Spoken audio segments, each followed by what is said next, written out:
first, it is time for Greg Cote's Back in My Day. And now, it is time to take a trip down memory lane. Here's your guide, Greg Cote, with Back in My Day. Jukeboxes. So, prior to the Rolling Stones concert in Miami recently, myself and the two boys are elbows on a bar for a little pregame when Christopher mentions his favorite Stones song is Beast of Burden. I mutter, what a bizarre choice, or something like that, and we move on. A minute later, literally out of thin air, over the buzzy din of the place, Beast of Burden starts playing. With honest, childlike innocence, I tip Christopher a goofy grin over what a coincidence that is and offer a fist bump that he ignores.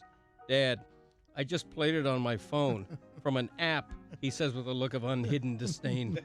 I didn't even know that joint had a jukebox, and it doesn't, at least not one of my definition. A jukebox to me is an old Wurlitzer with a neon front, curved glass, and stacks of 45s awaiting that magic needle when one inserts a quarter, or, as Chuck Berry sang, when you drop the coin right into the slot. Now, with a tear in his eye, the ghost of Chuck Berry would be singing about when you click on an app for a jukebox that's not. The jukebox of my imagination is a glowing beacon in that far corner of a honky-tonk, and you pad across a sawdust floor to get there, the change in your palm empowering you to hold sway over the whole place with music of your choice. I wonder if he'll play B-15. The so-called jukebox that Christopher summoned with a smartphone app with a small rectangle on a wall, the music emanating not from a vintage 45 but from God knows where.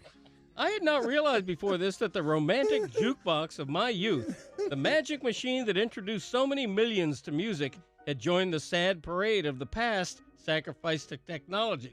Christopher told me that app technology even allows you to pay extra to skip ahead, to cut in line ahead of others who paid before you.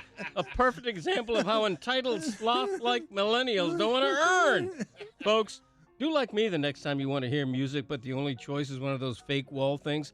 Stand up and protest. Go to your app and pay enough so that the song Wurlitzer Prize by Waylon and Willie plays on a continuous loop while you grin like a mule eating briars. I'm Greg Cote, and that's how it was back in my day. He's been using grinning like a mule eating briars for 20 years. Yeah. 20 years he's been using that. Wurlitzer, though. The Wurlitzer Prize, Waylon and Willie, look it up. I used to say donkey eating briars, by the way, but I looked it up, and it's actually mule eating briars is the proper phrase.